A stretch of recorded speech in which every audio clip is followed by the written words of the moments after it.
Whenever you fertilize a garden, it's important to know what your fertilizer levels are to start with, because if you don't know that, you're not going to know what type of fertilizer you need to use. For example, on this garden, I have plenty of phosphorus and potassium, which are 2 of the 3 nutrients you normally need in a garden. And so I don't need to add any of those 2 nutrients, but I will need to add nitrogen. Nitrogen does not stick to a soil, and therefore you normally have to use nitrogen every year. And so that's all I'm going to be using on this garden for this year. And in this case, I'm going to use urea, which is a 46-0-0.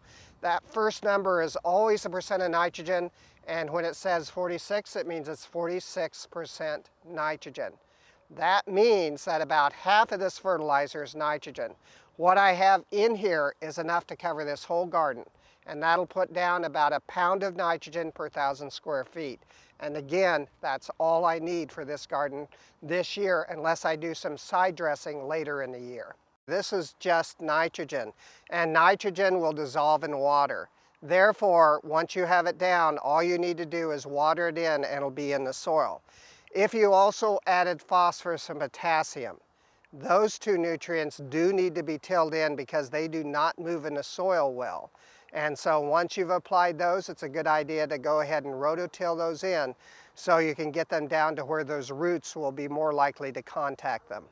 Now I'm going to start a few feet back from the beginning of the garden because it will throw it out in front of me, and I don't want to have a skip right at the beginning of the garden.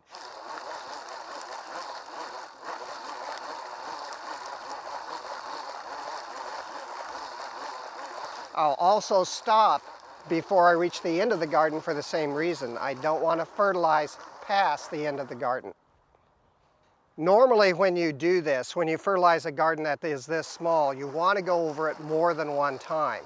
I still have fertilizer left in my fertilizer spreader so that I can hit this about twice. That will even out any irregularities in my application procedure. So I'm going to go the opposite direction that I did before and try to even everything out. So again, here we go.